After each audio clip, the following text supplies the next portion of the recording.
Welcome to Death and Aliens, an in-depth look at horror and sci-fi TV from two friends who vaguely know what they're doing. I'm MK, And I'm Courtney. and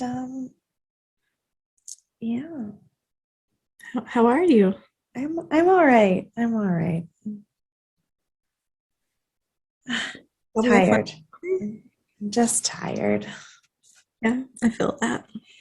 I feel that. I I worked until 12:15 last night. I watched our episodes until 3 a.m. this morning. Yeah, it was. Yeah, but what time did you wake up on Sunday? Which time? I was so tired. I woke up at like normal time of day and was like, no, thank you. And then I woke up at like 11 and I was like, I'm gonna order Wingstop. And I ordered Wingstop and ate some. Well, I watched like one episode. I watched the last episode of Inventing Anna.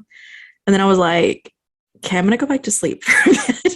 Then I woke up like 3 hours later and I was like, I really want dessert. And I had 20 off of $25 for Uber Eats. So I ordered from Magnolia Bakery. And then I was like, now I need another nap. And then I got up and it was like Fantastic. 10 o'clock. And I was like, I gotta watch our episodes for tomorrow. And I just slept for like 17 hours. But to be fair, I've not slept all week. I've slept like night all week. And then yesterday I was just like, I'm gonna sleep all day long. Yeah. So That's fair. I mean, I did take multiple naps yesterday, but that's what Sundays are for, man.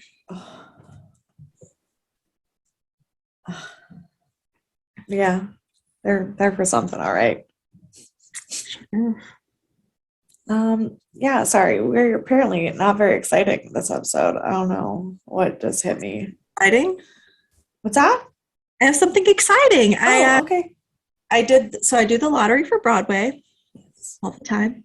And I won tickets that I've never won before. It's a show that you don't particularly care for, but I am super stoked because I've been wanting to see it for 4 years now. And tomorrow night, I'm going to see Dear Evan Hansen. Well, and have you don't fun care with that. I'm stoked. I've been listening to the soundtrack all day because I adore it, even though you hate it. It's fine. I do. I know. I don't hate all of the music. You don't like the story. I don't like the story. No. I do think "Does Anybody Have a Map" is one of the most beautiful songs. It's magic. And one of my students was really excited when the Dear Evan Hansen movie came out, and he was going to see it like the day that it came out. And I said, listen, don't tell me anything about it. Don't tell me if you liked it or not. Just tell me, did they cut "Does Anybody Have a Map"? That's all I need to know. So the next day he comes in, he's like, Miss Ludwig, they cut it. I go, great, well, I will never see it. No, Caitlin. So I texted Caitlin to tell her I was going to see Dear Evan Hansen tomorrow. And she texted me back and she was like, when is that coming out for the movie? Because I'll be able to watch it then. I was like, I'm pretty sure it's been out. I think they're a little behind the times. A little behind times. I will never watch the movie because they cut "Does Anybody Have a Map."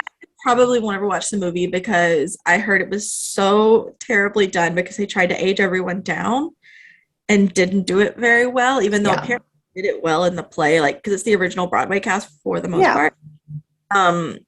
But they just didn't do a great job for the movie. And I mean, that is one of my favorite songs, and I didn't know they cut it. So that just adds to me not ever wanting to watch it. So fine by me. Speaking of favorites, Stargate SG-1. It was a strong start for this episode. What's that? It was a strong start for this episode. It was, so far, this is my least favorite of the 4 episodes. Really? Really. It's fine. It's not an episode. I don't think it's bad. I just think it's my least favorite so far. That's okay. It's okay. It was rated 7.1 stars. So significantly higher than last week. Well, everything is significantly higher than last week. I don't know who rated last week's. This episode was called The Baraka Divide, and it came out on the 15th of August, 1997. The number one song was still I'll Be Missing You. It's going to be another goodie situation. It is, probably. I think we're maybe even already past that. Maybe we're 4 weeks in. And the number one movie was still Conspiracy Theory. Maybe I won't hate it. I probably will. Well, I'll let you know. I'll watch it one day. Okay. It was directed by William Garrity. He directs 12 episodes of Stargate SG-1. He also directed 19 episodes of MacGyver. Look at you. Everything comes back. But he has not done literally anything since 2005. Look, if you do that, you don't have to. Right. And then it was written by Jonathan Glassner, who is one of our producers / main writers. It introduced us to one of our major recurring characters, which is Dr. Janet Fraser, played by Terrell Rothery. And we obviously talked a lot about her when she was a guest star on Dead Like Me. Which one was she? She was one of the neighbors. That was annoying. Colleen. Maybe. I don't remember her name. I think it started with a C, though. I don't remember. But yeah, she was one of the annoying neighbors. Mm-hmm. And then we also have Gary Jones, who plays Sergeant Harriman. He only, I think, has 1 or 2 lines in this episode. He's not a major character, but he sticks around forever. Okay. And he was in 3 different of the Stargate series. So he sticks around for ever. Forever, yeah. Yeah. Is he part of SG-3? No, he is the guy who works at the control booth in the gate room, who's always yelling out when the chevrons have been encoded. Gotcha. Lieutenant Johnson made much more of an impact on me in this episode than... Yeah, that makes a lot of sense. Mm-hmm. He was not billed higher than these 2, though. Right. Well, if these 2 hang around, that would make sense. He just had 1, but it was a big one. Yeah. Our little blurb says, after returning from a new planet of primitives, O'Neill and the SG-1 begin a startling transformation. Not incorrect. So the team is getting its next assignment, is where we start. And they're in the briefing room, and turns out they sent a probe into this gate to find out their next mission. And they were like, okay, cool, where's the video footage? And they're like, yeah, no, we don't have any. They're like, why? Well, because there's absolutely no light. It's exactly where I want to go. Thank you. Right. So SG-3 is coming with them. Mm-hmm. This is probably only because we can't really have SG-2 because Kowalski's dead. Right. That is unfortunate. So they're down in the gate room, and the teams are getting ready to go out on their mission. And Jack wants to go in first and have SG-3 tail them. So they're very gung-ho about going through after this MALP. Yeah. Like MALP, the MALP, yeah. But they were like, you can't see anything. They're like, why didn't you put lights on? And they're like, oh, the lights got broken. I'm like, if lights can be broken, limbs can be broken. I don't know why we're so gung-ho about following through without any plan. I couldn't tell you. But Daniel is also a little concerned, and he's like, why are we not letting SG3 go first? Right. And Jack's like, no, we have to take point. Because because if Share and Skara are there, we do not want them shot on sight. Yes. Which does make sense. Yes. So they have these like thermal vision, night vision goggle things that I don't quite know how they work because they didn't work the way literally any other thermal vision I've ever seen in a TV show has worked. Mm-hmm. And there's something clearly moving around them, but it's not really showing up in their thermal binocular thingies. And then they get attacked. I thought they were big feet. Yeah, well, they did knock the guy out, and it did in fact look like a caveman. So, Mm-hmm. but then they're trying to figure out what's going on. They've got this caveman knocked out on the ground, and there's one girl who doesn't look like a caveman, and then all of a sudden there's these people in like plastic bag outfits throwing things at the caveman. And I was like, are those ghosties? Are we getting ghosts now? We're not. We're not. No, But they were. Yeah. And they're throwing rocks at the cavemen people. And we find out that there are the cavemen, and then the other group is called the Untouched. Which feels very unfriendly. It's like the Untouchables. Yes. But it does also make me sing the Veronica's song in my head on repeat. Yeah. We don't have the rights to it, sorry, so I'm just gonna like bob my head to the beat. Yeah. And then the Untouched keep calling the SG teams gods because only gods come through the Stargate. And they say that they would like to take them to the land of light, which is quite literally a land of light. Like and they were all dressed in white. I thought they were a cult. I mean, they are a little bit. Yeah, but not as bad as you would expect when you think. Right. But like the planet is quite literally has like a line through it where there is dark on one side and light on the other. And it is bananas.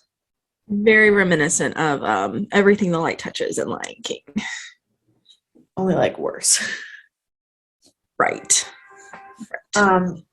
So they follow these people to this temple that is like covered in bullheads. And the girl that they saw in the woods is now laying on this like altar between these bullheads. Mm-hmm. And there's some kind of curse that like after one touch people become wild, and they believe it comes from I can't remember the word that they use for the underworld gods. Hilksha. The Hilksha, which are the underworld gods. The underworld. And Daniel is geeking out over all of this Minoan culture, and he wants to use the gate like an anthropologist. And Jack just wants to find the gold and get the F out of there. So my question, is this Minoan like Minotaur? Like there's bulls everywhere. I understand they're mythological. Well, yes. I don't know anything about Minoan culture. The Minoan civilization was a Bronze Age civilization in Crete. Not Minotaurs. No. I mean, Crete, Greek, Minotaur coming from the bull, and yes, but also no. Got it. Yes, but no. All right. So they go back to the base, and they are having an argument in their briefing because Daniel is like, why the shit do you even have scientists on your team if you don't care about science? Right. Which is a fair question. And turns out the president also thinks it's a fair question. And the president is like, no, no, no, no. We're going to do research because we have all of these things to research. Let's do it.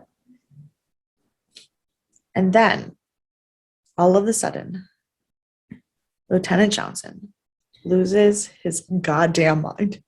Loses it. And then he is foaming at the mouth. It is not a pretty scene for him. And he is like attacking Teal'c about the Goa'uld and like freaking out.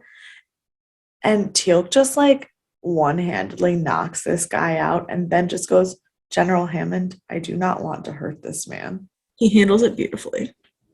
It's like, good for you. And that's how it's like, we know he's not really a violent person. Right. Even though he's capable of being a violent person. Absolutely. And then Daniel and Sam are trying to figure out what happened to Lieutenant Johnson. And it kind of pissed me off that they didn't know. Like, they're both so smart and know things that like they shouldn't know, and they could not figure this out. And that was just like, didn't give it a chance while they were like, the past few episodes, they've been so intent on like learning the culture before they leave, and they didn't. They like were just like, okay, bye, we came, we saw, we which left. Granted is because Jack told them no. Right.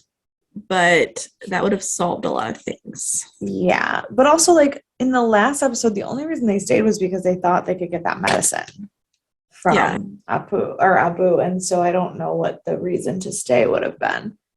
Like, that they could have convinced Jack. Yeah, I guess that's true. But it was dumb that they were trying to figure out what happened to Lieutenant Johnson and did not put the pieces together. No. And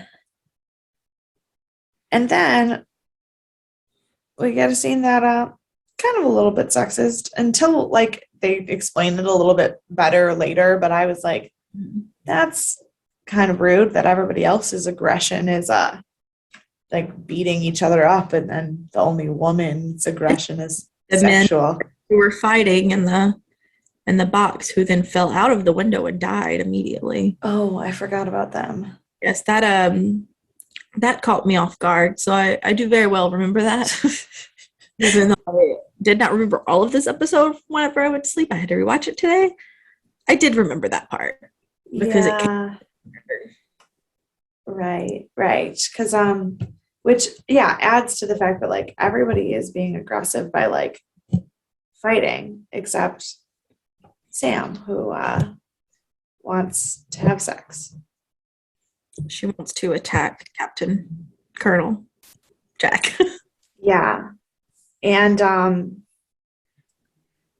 I kind of loved this scene though, because she like kisses him and then he like takes a solid minute to like stop it and was like, wait, what? I know What? it. And she's like saying she wants to kiss him, and he's like, why? I mean, no. Yeah, and then she's like, don't you want me? He was like, not like this. Right. I was like, we know that he's a good person. yes. If we didn't. But also on the trivia list for this episode, it was like first hints of Jack's romantic feelings towards Sam is this episode when he says not like this. Not like this, yeah. Yep. And I just, but oh no, they've caught the evil. Yes. So then he subdues her and takes her to the infirmary, and Dr. Fraser is explaining everything to him about like what is going on and whatnot. And she's like, yeah, like women, like primitive women would look for the strongest male, like that could give them the best children, and like that's they would try to like have relations with. So like you should be flattered. And he was like, yeah, I feel great about it. He's like, I'm stoked. I can't wait. So then Jack goes to tell Daniel what's going on, and Daniel's reaction to the idea of Sam seducing Jack is priceless. I love it. He's like, "Oh, I got into a little bit of a wrestling match with Dr. Carter," and Daniel's like, "Oh."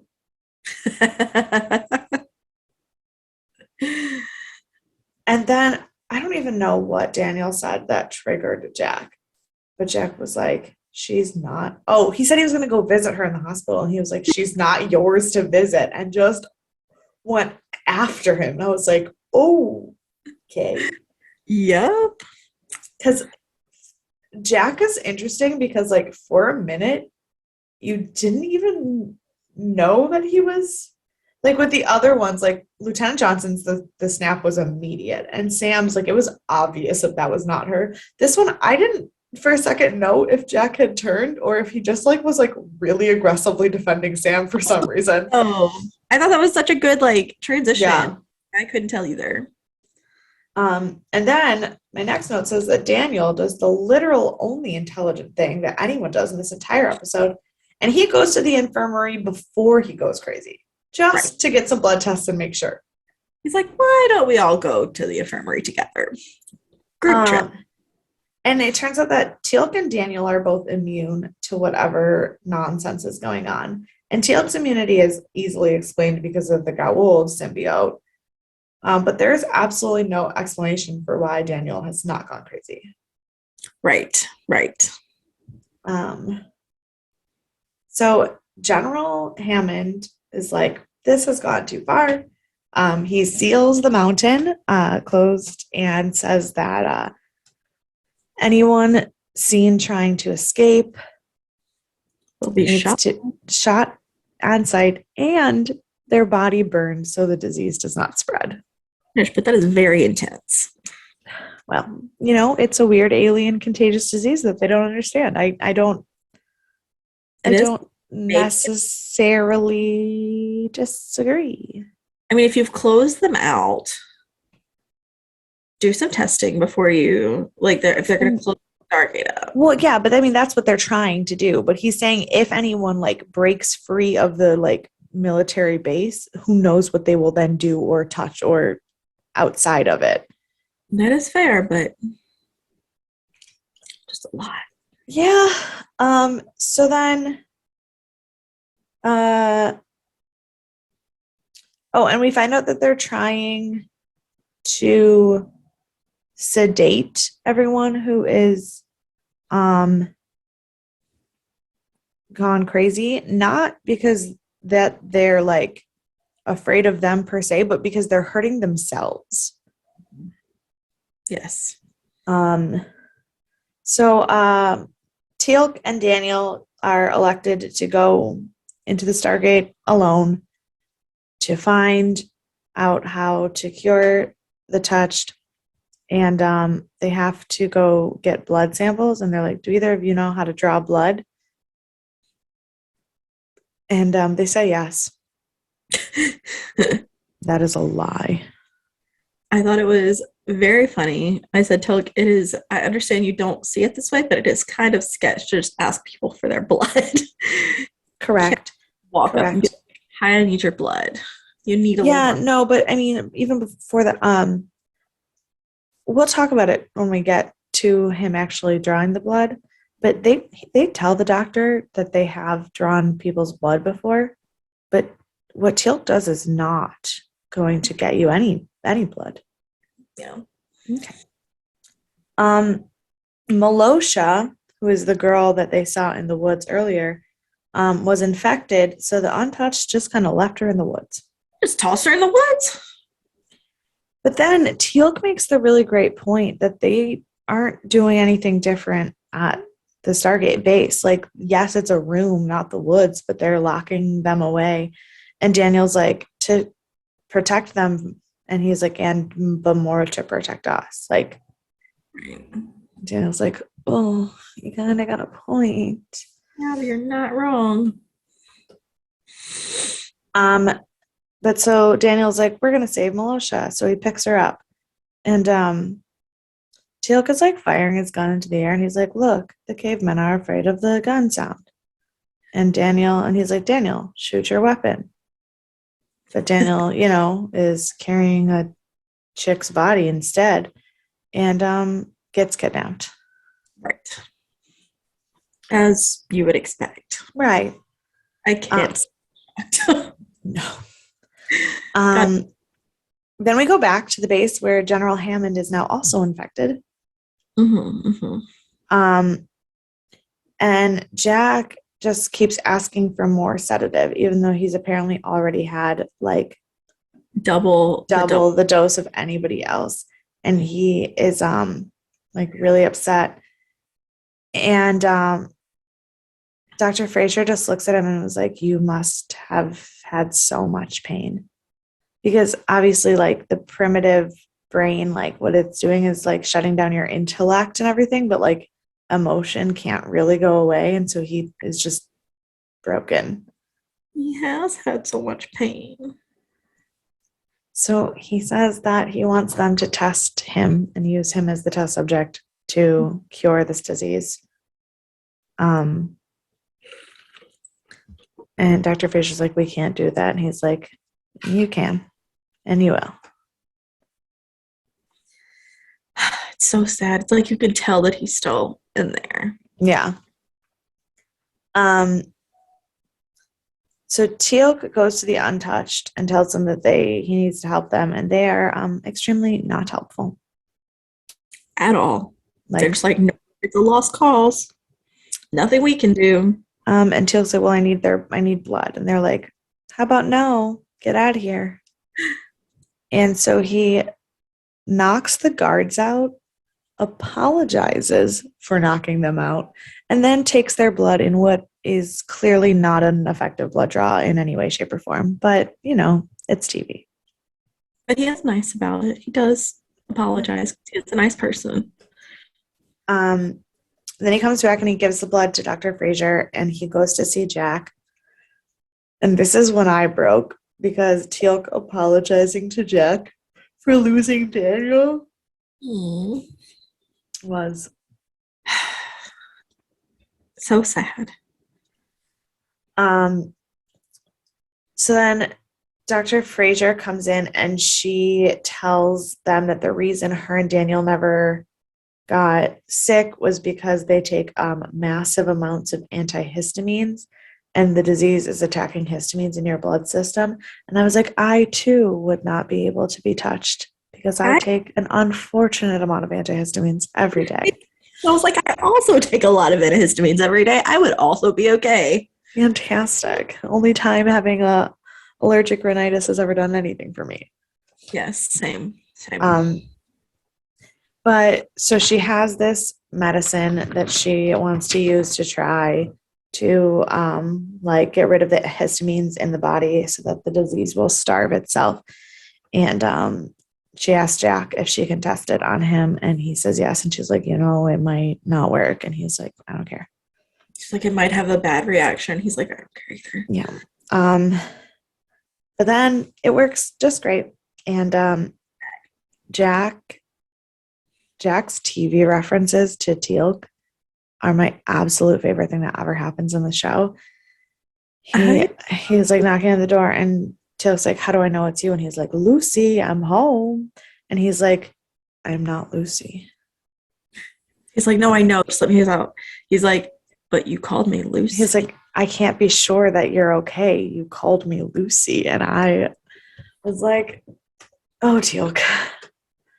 There was a little part of me that was like, what if he's a liar and he's not actually better? And I was like, this is sci-fi. This is not horror. He's probably fine. I mean, it's not unheard of. But they probably have Jack do that right after Kowalski did it. Right. Kowalski kind of already pulled that trick. It would be a little too soon to pull the same stunt. So the medicine works, and they administer it to everyone in the Stargate base. And then they go back into the gate to get the medicine to the people there, and also to rescue Daniel. And but Daniel's medicine has worn off because he's been there long enough that his antihistamines have worn off. So he is now also turned caveman like, and he is with Malosha. And Jack says my favorite line of the episode. He says, "Jackson, keep this up. You'll have a girl on every planet." He kills me. And he's like, I know that he doesn't know what I'm saying, but I'm just going to say it anyways. And then they take Daniel to the temple and they show the untouched that the medicine does work and that he can come back to normal. And they tell them that they're going to give them the medicine and bring them to the edge of the forest so Malosha and all the other touched people can come back and be untouched again. And it's beautiful and it's a happy ending. Mm-hmm. And then Sam apologizes to Jack for her behavior. And he's like, "What behavior?" And she's like, "Well, like what I did earlier." He goes, I was diseased too. I don't remember anything." And then she's like, "Oh, thank God." And he's like, "Yeah, like, how's your wound?" She was like, "My wound." He's like, "I heard you got stabbed." And he was like, "I heard you got stabbed in the abdomen." She's like, "Oh yeah, no, but like it wasn't very big. Like, and luckily I don't think there will be any scarring." He goes, "That's so good, because if there was, you'd never wear that little tank top number again." And she was just like, Oh, he's saucy.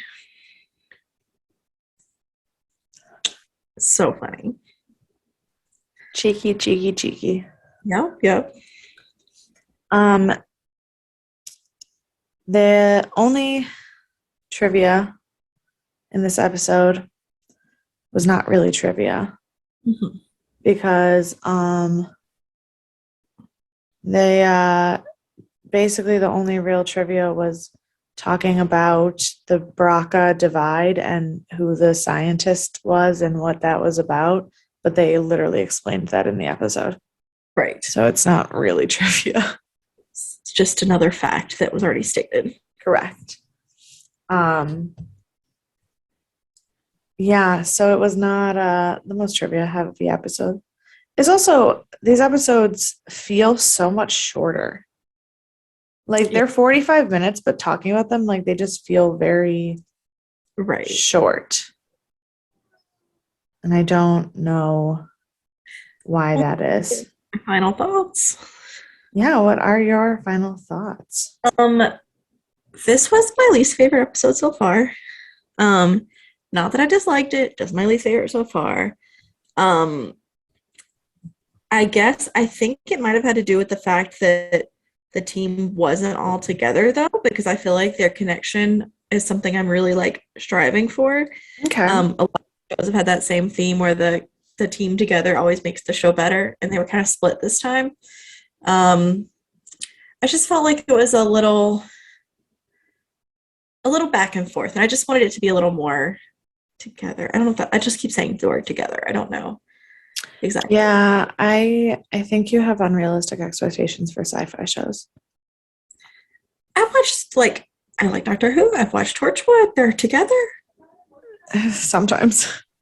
Yeah, but like enough that it's like if they're going to consistently be together, they're consistently together.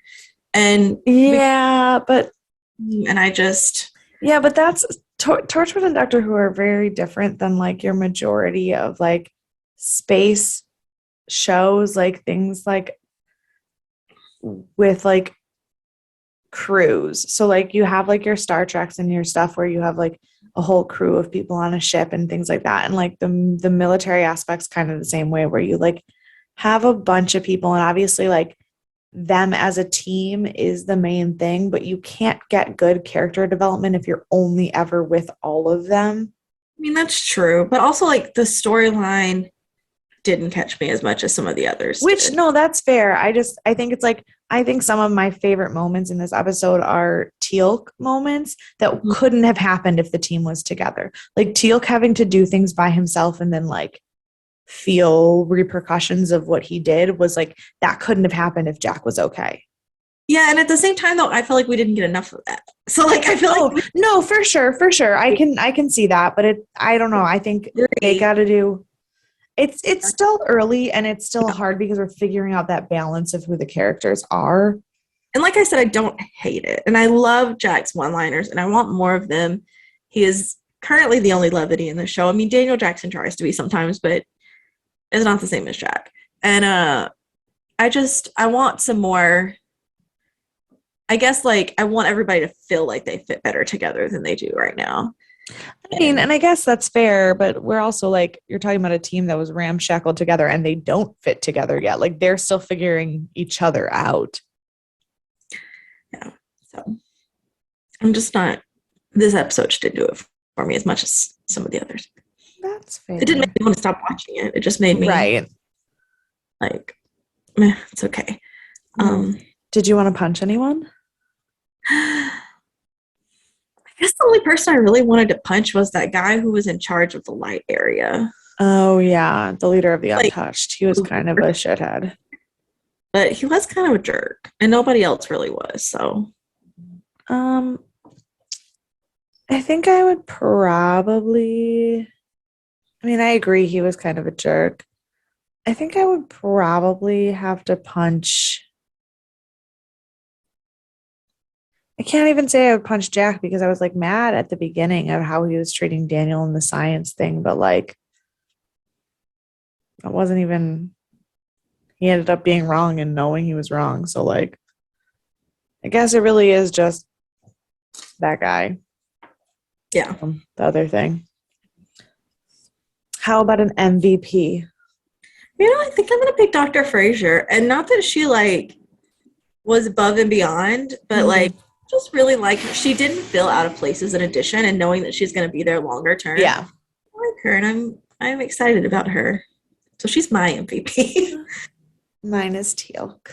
Obviously. Do you have any predictions? I predict that we are going to finally see Shari next episode. I feel like it's time again. I feel like we need which I guess like I know there's like 22 episodes per season, so that's where it kind of I feel like it's a good like halfway point to get to her, but there's also not really like a consistency that makes it to where like she can't show up in the next episode, Right. Like she's the only, I mean, her and the kid that's with Skara are the only like thread right now. So like there's not anything else that they have to like put into the storyline. So I think it's just time to, and they don't have to like make any big movements with her. I think she just needs to be like seen or dressed more than she has been even. Right. Maybe like talk about a plan. So that's what I'm expecting for next episode. That's fair. I don't hate that prediction. Well, I think this might be the shortest episode we've ever done. It was very short. Because I didn't care about this episode as much as I cared about the other, so I didn't have as much to say. But also, I mean, it just wasn't a lot happening. It was very like A to B to C. And I mean, yeah, I think it's harder. It's not as plot twisty, so it makes it harder to like talk about things. And like a lot of times, like you can skip entire scenes and not realize that you skipped them because they don't have like grave weight on the show the way. So like this episode in particular, I mean, they talked about the Hilkski or whatever, but they didn't like introduce a new group that felt like you needed to discuss it. Like, we had the gold. Like, obviously, we had to talk about that. When we had like, I mean, even last episode when we had the Mongols. I mean, we talked about that type of group and their culture, and like this one was like cavemen, and then it's like, but they weren't really like, it wasn't a whole thing we needed to discuss to know more about, that we need to like, this is another group to keep up with type thing. So. Right. And if there was like, if they went back and then did like the anthropological research on the Minoans and like talked to those characters more, maybe that would be like, if we see them again, it'll be interesting. But if they're just like a one-off, then it's not really worth putting any real mental effort into. It's not worth diving into because the show didn't really dive into it. I mean, right. So I think this is just one of those episodes that was more straightforward than not. Yeah. If you have any thoughts on the episode, if you hated it as much as Courtney did. I didn't hate it. I just didn't love it. You can follow us on any of the social medias at Death and Aliens. You can email us at deathandaliens@gmail.com. You can follow me at EMKAY_superstar. And you can follow me at CECloud13. And we will see you this Thursday for our next Thriller Thursday episode. Bye.